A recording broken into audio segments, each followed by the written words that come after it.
Palm Pictures. All right. Chris Blackwell. There it is.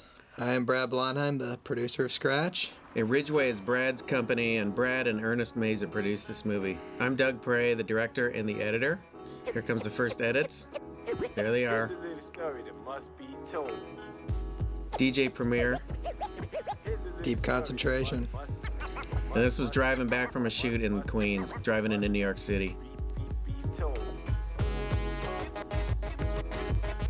Was that a pretty hard sample to get, Brad? Pretty hard, actually. We actually cleared it in two ways. Part was a Kool and the Gang riff, and the other was a what was it? Miles Davis, actually. I like this scene a lot. I guess we can credit Mark Webb for putting this in the front, because remember, he was the one who sort of referred to Theodore as the, I guess, the Thomas Edison of sort of the movement, you know. It's weird at documentaries, in the end, they all seem like they make sense, but in the beginning, their scenes are all over the place. Like, this was never at the beginning for most of the life of the film. Right. Firewalk Films' Ernest Meza, he's the guy who had a club in Sacramento and used to hire people like Mixmaster Mike and Qbert to play up there. And he and Brad had the idea for this film, and they approached me in 1999. And here we are 3 years later doing this recording. When I was at Prairie View, A&M, this cat named R.P. Cola, who brought 2 copies of 5 Minutes of Funk by Houdini and Friends, and he just started cutting up the beginning of the 5 Minutes of Funk. And he had the little felt pad and everything. So DJ Premier was filmed in Justin's Restaurant in New York City. Yeah. I like this scene a lot because in terms of the performance with Mike, because I'll never forget watching this for the first time with our color timist Kelly. We watched the whole performance in real time, and we're just blown away. I think that's when we sort of knew we had to put this in the beginning somehow. Well, the whole idea was just to get as much of the movie into the front so that people knew that they were on a ride. So we got Z-Trip, who's joking about Joan Baez, which is kind of great because it always gets a laugh. That's the first laugh the movie ever gets, is talking about Joan Baez in a hip-hop documentary.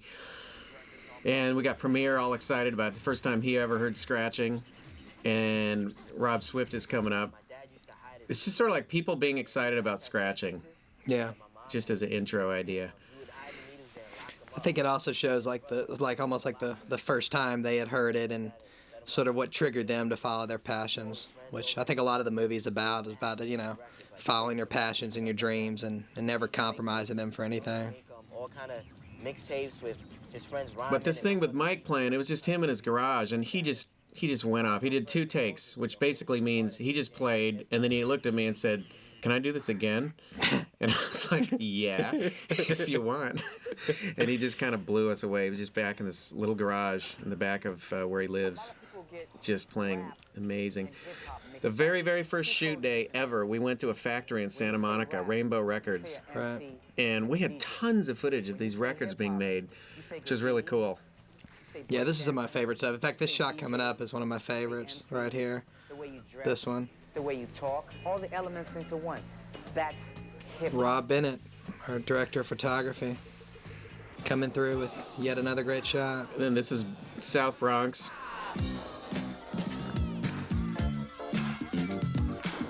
Bronx River Housing Projects, which, as Bam is about to tell you, is the home of hip-hop.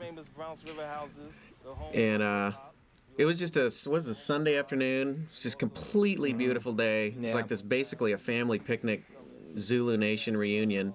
We were super honored to be there. I just couldn't believe I was actually talking to Afrika Bambaataa in the South Bronx about the birth of hip-hop. I gotta say, I was deeply moved that day. I really was. And there was kids there, and they were like dancing, and there were break dancers. Everybody was just hanging out. It was just a completely cool scene. Except for the police, who came and tried to break it all up and kick everyone out of the park and shut us down. NYPD were the only people who weren't happy there that day. They definitely tried to shut us down, and I won't get into it too much. I don't want to start too much political controversy, but they didn't understand really what we were trying to do or sort of the nature of this, and I think they were expecting just tons of violence. But it was really one of probably the best afternoons I've ever spent. It was a lot of fun. It's the Electric Boogaloo's, and they were actually filmed at the DMC Battle, which is a whole sequence later in the movie. At the battle, at the DMC 2000 US DJ battle, and these guys were dancing, and it was just too cool. We were just excited. We just had to fit this in here. At one time, we had an old school section of this movie that was 40 minutes long, and it went everywhere. We had tons of footage from Wild Style and Style Wars, and we were going to use all the stuff about graffiti and dancing, and it was like a whole documentary into itself. And one day, Brad came into the editing room, and he just said, "Doug, we just can't make the whole movie about old school hip hop." And I was really kind of sad, because it was just, for me, I didn't really realize that DJs had invented hip hop, and there was so much stuff I was excited about having in the movie that I wanted to do the whole thing. And in the end, I think Brad was right. I mean, it'd be just so great if we could add 10 more minutes of this stuff, but what we have is basically just a foundation. We just set the stage, just get the basic information across as to what a break was and what was happening in the late 70s, and especially Afrika Bambaata's contribution kind of culturally, how he just brought together all these different forces. So for me, this is just a taste. Like, if people really want to get into the history, they should get into this and study it, because there's so much more that went on. But I'm really proud of this part of the film. If the film didn't have this old school section, it would be soulless. It would be kind of empty. It would be just all these newer guys who are amazing, but I'm really, really glad we got this stuff. I was going to say, just there was, with Jazzy J scratching as an example of some Foley work we did with Mixmaster Mike. We actually brought him into the soundstage and had him scratch over certain scenes that we later incorporated in. And as we go on, we can point out some other fun little tricks we did like that. On that footage back there, which we got from... I can't think of his name, so scratch that. But anyway, Michael Holman. Michael Holman licensed that footage of the original Graffiti Rock to us, and it's amazing. If you look at it, you see Red Alert, Afrika Bambaataa, you see, of course, Jazzy J. Those guys are so young. Yeah. They're literally like 17. They're I know. sitting there rocking the crowd. It's really cool. I was walking down the street, just a humming to Almighty KG. Everybody else was doing the Continuing the old school theme, one night we went to the Pioneer Theater in the East Village, and we watched Wild Style, and all these guys were at the screening. All the guys who were in Wild Style. He's in Wild Style. He's in Wild Style. They all are, and they just were there in the theater, and we weren't sitting in the back row, and they're all just like screaming and yelling and like rapping along with the movie, and Rob Bennett and Brad and I, and we were all in the back there. Just it was like my favorite screening I've ever been to in my whole life. And after the movie, we went out into the lobby, and just like instantly hit up everybody we possibly could for interviews. I was like, "Rob, go get the camera." So Rob raced out, got the camera brought it back in, hit the lights, set up. And we literally, in just like less than an hour, we interviewed Almighty KG, Kevy Kev, Dada Rock, DXT. And DXT. And that's the only interview we have with DXT is from that literally a 5-minute interview or less. And now he's kind of a major figure in the film. So it's completely. That was a really good night of shooting. We interviewed Charlie Ahern too, the director. Right, Charlie Ahern had directed Wild Style, which anybody who wants to kind of learn more about old school hip hop should definitely see Wild Style. It's got just amazing scenes, and Charlie Ahern is a really good guy. He was super supportive of what we were doing, and we appreciate it. Hanging with us and partying among Black and Latinos, where everybody thought it was going to be some type of racial violence. Of course, everybody knows my background in punk rock. I had to put that line in there because nobody realizes that old school hip hop was totally mixed, a lot of different types of people, and people listen to all different kinds of music. Everybody thinks it was quite different, and I think these guys are trying to tell us otherwise. Here comes our man, Steinsky, who's one of my personal favorites in the movie. I'll never forget, we had interviewed Cut Chemist and Newmarket, you'll see later in the film, and they were the ones who actually led us towards Steinsky, and we had no idea who he was. They just kept explaining. They were trying to explain the importance of him and in their lives, and in their sort of... them becoming musical artists, and encouraged us to contact him, and we did, and this is how we hooked up with him. But probably one of the nicest guys you'll ever meet. Steve Stein. This is a good lesson for documentary filmmakers who are wondering, like, what else should you shoot besides the interview? Well, we didn't have anything else to really do with him. We didn't have any performances, and we got shots like that of his hand and stuff, and the little dolls on the table behind him. But other than that, at the end of the interview, I was like, well, I don't know, let's just walk around on the streets. So all those street shots you saw of him walking, it just kind of gave me the whole introduction. That wasn't even his elevator, I don't think. I think we were just wandering around, just following him in and out of doors, and he went and pushed the button on the elevator, and everybody thinks that that's like him going down to his club. That was the happiest b-boy in the history of music. Felt so attached to this because this wasn't just something. Heidi Addison, I guess, will credit for this scene being put in. I remember when we were editing. This is one of her personal moments right here with Jazzy J talking. And when I came home, I set my turntables up and I Totally. No, this is Jay just invited us over, or somehow heard about this documentary. We'd gotten permission to film him, and we walked into his house, and he's got this amazing, really cool, ancient house, really old house that you can see there. And he just looked at me, he was like, so what's this film about? We were standing there with all of our equipment and everything else, and I was like, well, I guess you need to know. So basically told him what the film was about, and he said, so who have you filmed? And we had literally just come from the interview with DJ Premier, and I think that's what clinched it, because I told him, I said, well, we just filmed DJ Premier. And he was like, oh, really? Okay, let's set up. Anyway, Jay's just been one of the greatest supporters of this film all the way through. To this day, he's on the Scratch tour, and Jay's just one of a kind. Yeah, he's the greatest. You know, if he felt good, I felt good, and my music. So this kind of sets up the idea that of how the rapper left the DJ behind, and then came your sort of era of '80s. And that's Alan Hughes' DAT machine on my couch. These are shots from LA. This is Mike. This is great. I love this. I don't know where the air guitar idea came from, but he just did it. Right. Buffalo Gals. Malcolm McLaren. All the little blues shots were shot with my Bolex on my dining room table. A Bolex is an ancient 16mm camera, it's just a wind-up kind, and I had these extension tubes that just got so close. It was amazing. So that's what every time you see a blue title card in the movie, that's just something I shot. Rob Bennett shot everything else, except for Brian Knappenberger, shot a couple really cool shots I'll tell you about when we get there.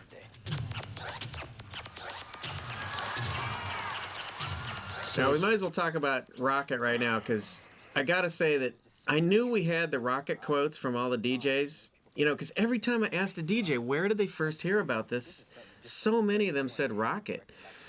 And I always imagined I would just take all those Rocket answers and put them together in one little quick burst, like Rocket, Rocket, Rocket, Rocket. But then later on in editing, when I was, you know, basically like beginning to look at nooses and closets and getting really depressed, and just hating the editing process like I always do. There's always some point where I just hate editing. Brad came in to the rescue, and he had this simple idea all about Rocket. And I fought him on it like hell, I'm sure, because I always, you know, you never can listen to what a producer tells you. They're always wrong.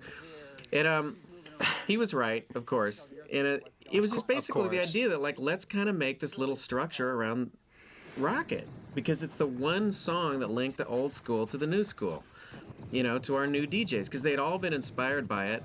And we had this brief interview with DXT, and then in the end of the movie, which you'll see when we get there, but it's like we had that little footage of him kind of passing the baton onto DJ Qbert. So it all just made sense. And so we had a lot of fun with this Rocket theme, and I do definitely got to give credit to Brad.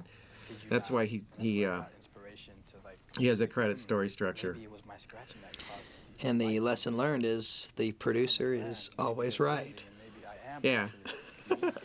That's why it's... I can't even say anything. Just wrong. Anyway. So this was Mike at ScratchCon 2000.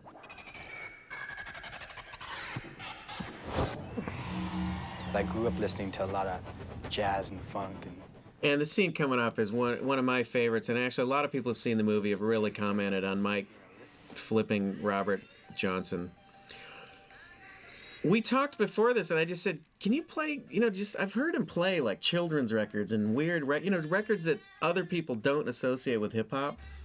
And I just was asking him, like, is there something you could just mess with that's sort of like what more traditional music listeners would be used to? And he got this kind of like glint in his eye. He like went back to the bins and pulled out this record, and this is exactly what happened. He just laid it down exactly like this. Just killed me when we got this footage back. You never really know what you have on the set, when you're there shooting. It's always in transfer and editing that you start realizing some things are just amazing. And here we are at the Thud Rumble offices. Life-size Hubert. As you can tell, my super... This was shot pretty much on the fly, too, I guess. The lesson there is, like, you always need props. You never want to just do interviews with people just standing there. So I saw that Kubert thing. I was like, well, go grab it. Let's go get it, Of course, he just, like... I'd see this kid pop up every now and then. And it would happen to be Kubert. He would, like, approach me. Like, Kubert's house in Daly City. Cold, foggy day. It's always foggy in Daly City. And just watch me practice the whole day. And this was an early shoot. In other words, it was early in the process of making the movie. And we went over to his house and spent a whole afternoon there. And then that night was the night that he kind of threw this barbecue in that scene later in the movie where all the DJs are jamming around the tables. It was all the same day. And it was a really cool interview. He really wanted to do some demos, and that's what he was doing here. So we had demos, and the interview was about an hour long. It was actually our first big interview that we got. Yeah. This is a fader out, so you can... And I think interviewing Kubert really started everything, because once we had him on board, that really opened the doors for a lot of the other DJs to get involved. I remember I was talking to DJ Shadow at this shoot, and I sort of asked, because I remember he showed up, and I asked him, well, how did he know what we were doing and this and that, and he just said Kubert called him and told him to come out, and when Kubert calls, he's there always, so... And he kind of built this studio. Obviously, it's like a really nice little room. It's downstairs in his house, but it's just this really cool little studio. Just a good place for him to make music, on and on. Of course, it's populated with all these like alien robot forums in the background, which every single DJ's place we went to had alien robot forums in the background, like toys and posters, and even, at Mike's place, totally. Remember all the robot things? You can't really see them in the shot, but everybody was into that. Executioners had it. So that was the beginning of the fascination with the alien theme. Of course, Q also has these like faces, the alien the alien mass on the up on each speaker in the upper right and left corner of his room, overlooking the whole San Francisco Bay. I was like a D- student. I totally hated. There's tapes out if you want to get a lot more of this stuff. You can definitely get tapes from these guys. They have lessons and they put out tapes and CDs and DVDs, all sorts of stuff. It's like if you want the whole lesson from Kubert or the Pickles, there's a lot of stuff you can get out there. You just got to go to the right hip hop stores because they have those videos. All right, now this is the very first time in the movie where we really literally scratched the dialogue. And the way that came about is we took about 20 of our favorite quotes, and Brad went off and got them pressed into a piece of vinyl. Like it was from a DAT, and he took the DAT to a guy and pressed a piece of vinyl. We took the vinyl, we mailed it up to Kubert. He took the vinyl, and he scratched all the quotes. Even his own quote right there, where he was saying, always wanted to hear, play with my, that little thing. Right. So he's doing that. He taped it onto a tape, sent me the tape back. I digitized that back into my Avid editing system. And then I would just play the scratch and then just put whatever pictures kind of worked over it. So there's about, I'd say like half a dozen times in the movie where I'm literally scratching the film to audio scratches that were performed by Kubert of our quotes. And I'd say about half of them work okay, and there's 3 that I'm super excited about. Like the one at the end with Theodore, and the best one is the Executioners one. It's just like totally worked when we meet the Executioners. That's my But that's favorite, Kubert scratching all that dialogue. So that was cool. So I think Kubert and Mike got the credit as scratch composers at the end, I believe. Yeah, because Mike Between what also they did. came into the sound stage when we were mixing, and he like watched the movie and kind of like we're doing right now, talking over it. He Right. just scratched in places where we needed dynamic percussive things, hits. Brian Knappenberger, who was primarily the assistant camera, but also is a really good director of photography in his own right, and he got second unit DP credit. He shot these San Francisco scenes early one morning. You know, I remember that, yeah. and he just gets up really early, takes the camera out, and he just got all the stuff. You know, everything you're seeing here, all those scenics. We are the Bulletproof Scratch Hamsters. Changed our name to the Space Travelers. Thanks, Dave. Dave Bartlett, nice touch. Dave Bartlett's our mixer. He got a huge kick out of that little ding zip pop.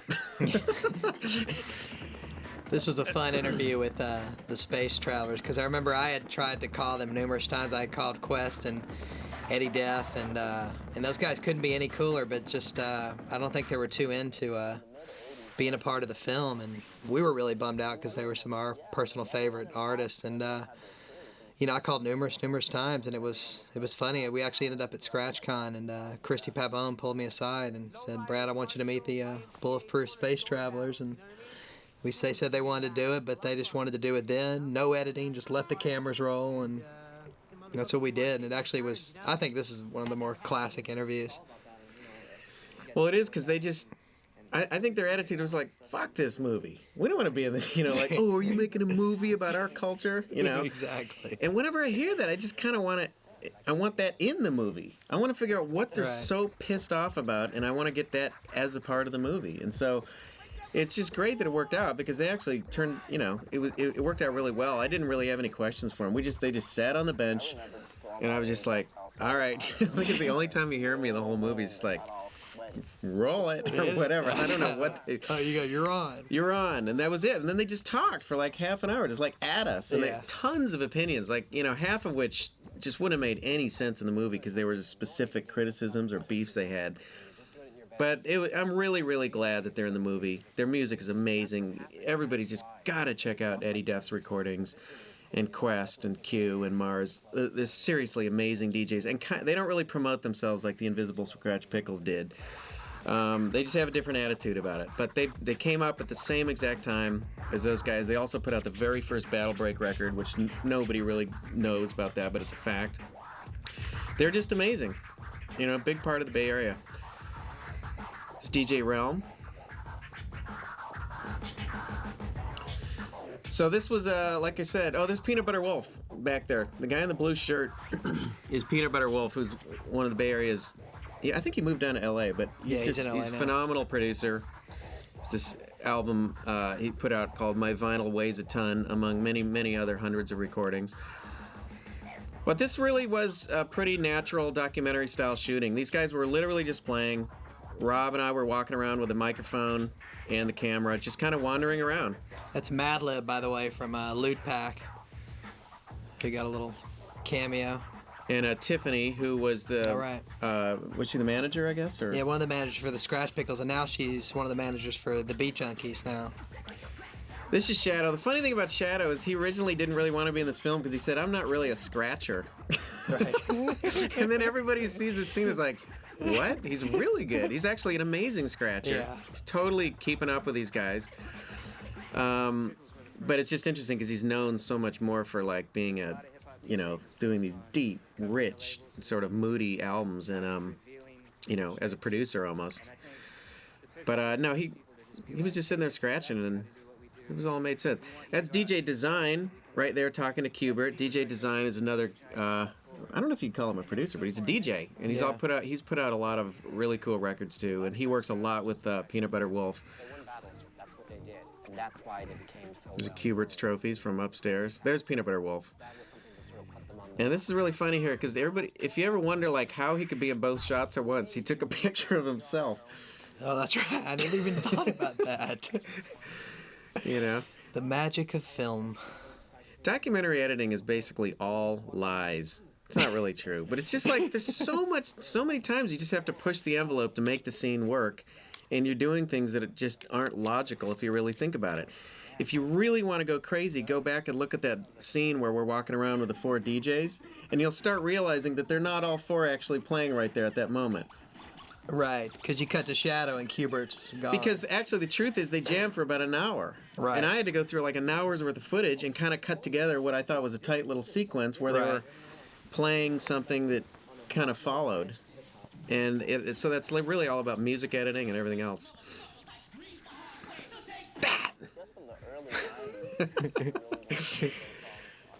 I really wish that I was into that music back then.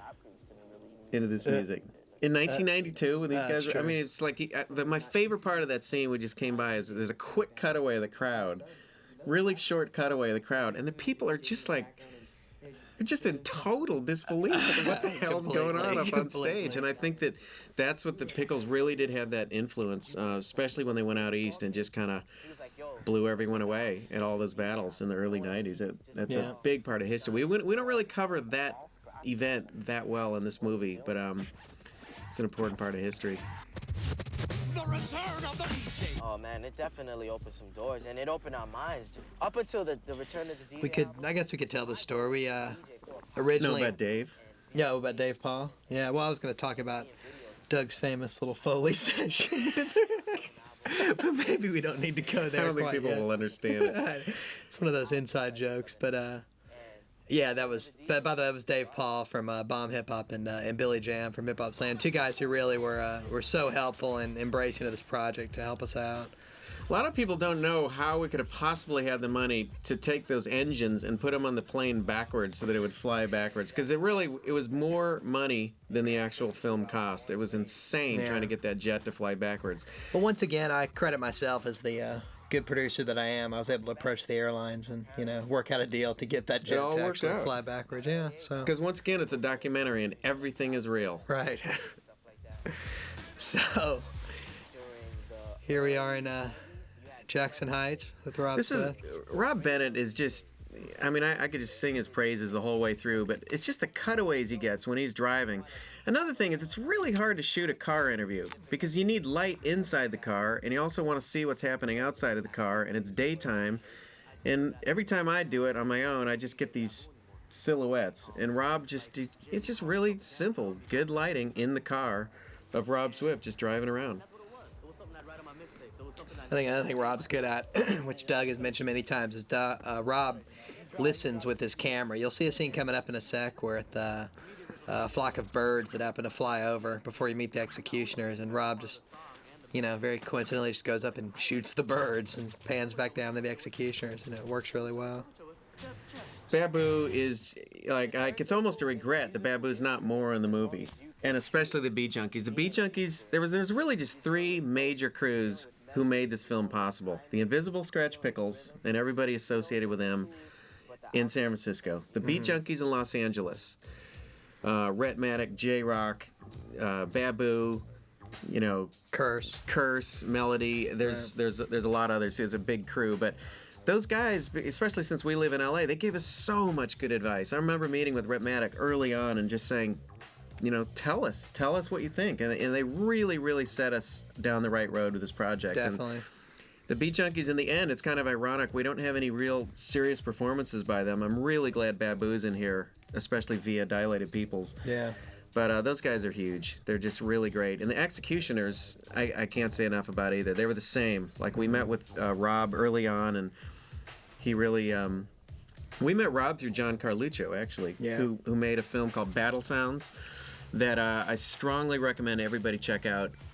It's a video documentary, and it features a lot of interviews with pretty much everybody in our film, and then a whole bunch more. It's a really different film than this, but it's on the same subject, and if you're into the history and you want to learn more, and you want to hear all sorts of stories or battle stories and everything else, John Carluccio made that thing. I think it's battlesounds.com. You can find out about it. But he's the guy who introduced us to Rob Swift, and also you can't make documentaries without the advice of a lot of people, and John was a major figure there. Here comes the scratching part we like a lot right here. Brooklyn Total Eclipse. Rob Swift. Rob. So again, that's Kubert scratching their interview, and me just cutting around the room and having fun with it. Classic Rob Bennett shot. Yeah. The reveal. This is one of my personal favorite parts of the movie, actually. Probably the hardest room you could ever film in because they're facing the wall and you have 2 feet and you can't get in front of them. Like, you can't see their faces or anything. It's so hard. So we threw a light up in the corner, and here he is just shooting. There's our, like, tribute to robotic features. And I noticed all the models again in this scene. There's Stone's Throw. I love these labels, like, and this, of course, is, like, all their tapes from the old school Stone's Throw record label, Peanut Butter Wolf's thing. Different things that might sound good, like, that's what it is freestyling. So right now, we was freestyling. We was doing one thing that sounded really good, so we figured we could probably incorporate it into something else that we're doing. All right. You know? All good ideas happen by accident, bro. Ready?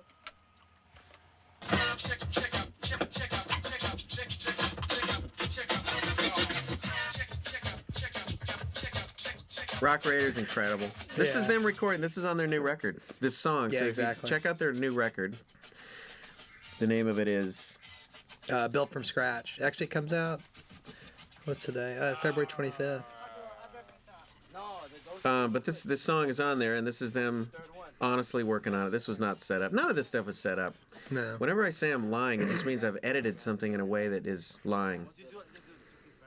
So in a way, is this whole movie one big lie? Here's my basic one-line theory on that. Dramatic features are total lies, and you seek to make them as honest as possible by the very end. And documentaries are vice versa.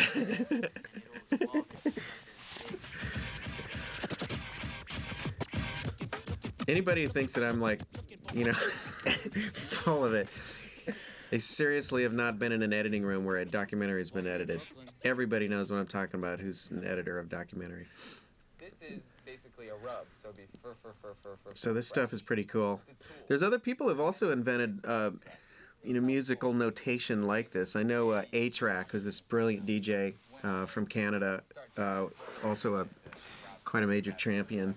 But he has his own system. And also DJ Radar, who is also brilliant, who also I wish was in the film, but he's cool. But he also has a kind of a notation system. So between the three of them and some others, I mean, this really is kind of a developing thing. Do we need a comment here on Not Human? We haven't had a Not Human comment yet. Well, a lot of people wonder why he's in the movie, and it's because he, among many other things, was the co-founder and co-owner of Asphodel Records that put out first records by Rob Swift and by Mixmaster Mike, and their first solo album. So he really supported that movement a lot. But he's also just a complete 100% total trip. And he's been doing like insane, amazing performance art and audio collage stuff, and I mean, he's just amazing. We just stood in his studio when he played the sound of a marble going around and like 500 speakers around us for like an hour. No, really, Not Human's amazing. He led us to Christian Marclay, who we have some footage of Christian Marclay that's really cool that did not make it into the cut, but he really kind of represents what I'd call more the avant-garde pushing side of this whole thing. Barry Schwartz too. But then I saw him, and he's like doing all these Shorty tricks and all these patterns that some I can't. Faust and Shorty actually are now married. They got married. They literally got married recently. It was written about in Herb magazine, and they got married at the altar. Had turntables. Yeah, and Z-Trip was the sort of, instead of a keyboardist playing the wedding march, Z-Trip scratched it at their wedding. And they're really cool. We just lucked out because we wanted to, as best, we couldn't just get in a plane and fly to Atlanta. And we couldn't get in a plane and fly to like Cincinnati and interview Mr. Dibbs or something. Right. People don't understand how limited it was putting this film together. Mm-hmm. Like I guess what I'm trying to get at is it's just lucky when you get somebody. Like we happen to be at Future Primitive, and Faust and Shorty were there that night, so they're in the movie. And I'm really happy they are because they're great DJs and super friendly, and they gave me a good interview. These guys are great. It's funny, we were just in New York actually opening the movie, and I believe it's Afra, the first guy you see. We were sitting there, and a guy came up to us, said he really liked it, and then he said, "Oh, I'm Afra from MB2000." That was kind of funny. I didn't know that. Yeah, remember? This is Harlem. This is one of my favorite transitions in the whole movie. I don't know why, just because it kind of came together accidentally. This is DJ Cam's use of piano here, right? This is a track of DJ Cam, who's just one of my favorite DJs in terms of recordings. I've really not seen him live much.